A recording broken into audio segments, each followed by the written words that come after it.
Hola, ¿qué tal? Bienvenidos a tu canal Estudiando el Verbo. Vamos a comenzar este tema titulado La esperanza del ungido.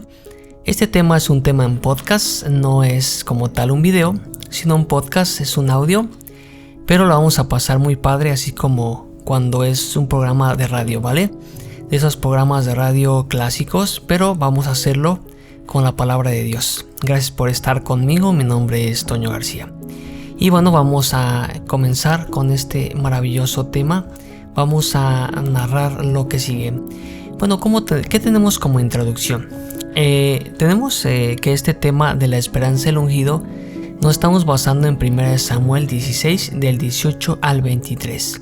El que era el ungido dejó de serlo, y el que no era el ungido ahora lo es. Claro, ¿de quién crees que estamos hablando, hermanos? Queridos hermanos, escuchas. De Saúl y de David.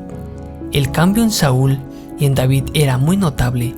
Del primero leemos: el espíritu de Jehová se apartó de Saúl, en el versículo 16-14 de 1 Samuel.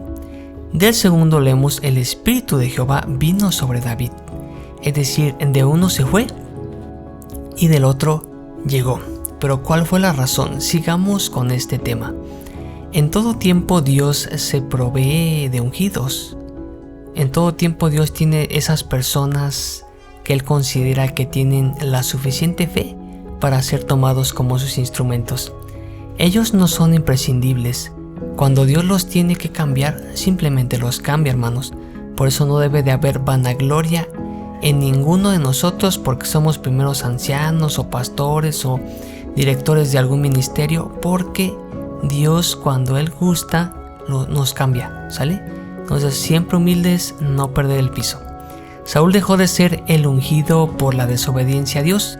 Él y el pueblo perdonaron a Agag, rey de Amalec, sus ovejas, su ganado, sus carneros y todo lo bueno, ¿sí? Según el versículo 15-9 de 1 Samuel. Esta actitud, ¿qué creen? Desagradó a Dios, ¿sí?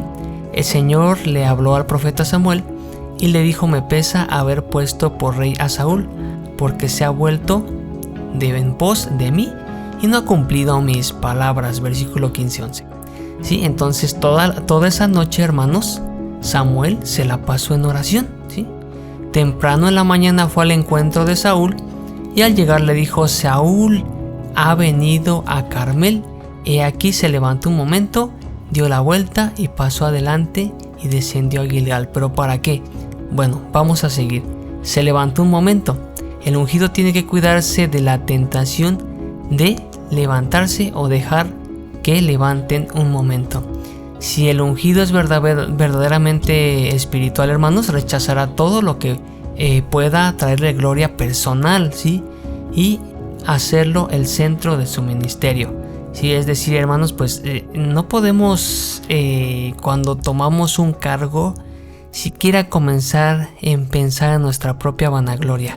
Sí, siempre debemos de hacerlo pensando en que vamos a servir a Dios. Saúl ya estaba perdiendo la unción en su vida. Estaba en posición pero sin unción de Dios. Qué importante es que los ojos de Dios, la presencia de Dios sea la que nos apruebe, ¿sí? En lo que estamos haciendo, porque de lo contrario no tiene sentido. Saúl también había caído en la mentira, porque leemos en 1 Samuel 15:13. Vino pues Samuel a Saúl y Saúl le dijo: bendito seas tú, Jehová, ¿sí? Y yo he cumplido la palabra de Jehová. O sea, eso no era cierto.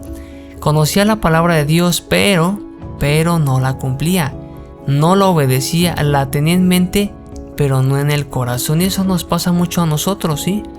Sabemos mucho, sabemos de profecía, predicamos bien, y los hermanos dicen: qué bien predica ese hermano, cuánto sabe, y los admiramos, pero realmente una cosa es estar consagrado a Dios, hermanos, y otra es simplemente tener en la mente todas las cosas de Dios y tenerlas presentes pero no cumplirlas. Así que aguas con eso. Al mentirle al profeta de Dios, hermanos, que estaba en autoridad espiritual sobre él, Saúl le mentía a Dios mismo.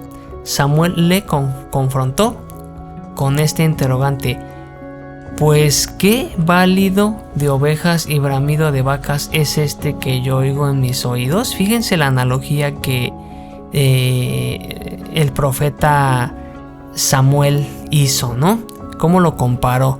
Pues qué balido de ovejas y bramido de vacas es este que yo oigo con mis oídos.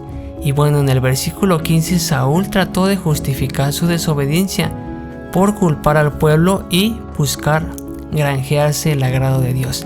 Y dijo él así textualmente: de Amalec los han traído, porque el pueblo perdonó lo mejor de las ovejas y de las vacas para sacrificarlas a Jehová tu Dios, pero lo demás lo destruimos. O sea, eso no le agradó a Dios. Saúl ya era un líder sin autoridad espiritual, sí, porque mentía, porque hacía cosas que no le agradaban a Dios, porque se sentía autosuficiente, etc. Respondía a los impulsos de la carne y no del espíritu. En los versículos 22 al 23, el profeta Samuel le muestra a Saúl que ha sido desobediente, rebelde y obstinado. Al rechazar la palabra de Jehová, Dios lo rechazó como rey ungido. Era todavía rey, pero ya no estaba ungido. Así que bueno, esta fue la primera parte de este tema. No te pierdas la parte número 2. ¿Quieres saber en qué terminó todo esto de Saúl, de Samuel, de David? Bueno, no te pierdas la segunda parte de este podcast. Vamos a estar subiendo podcasts muy interesantes al estilo radio como se hacía antes, ¿vale? Espero que te guste, dale like y suscríbete. Hasta la próxima.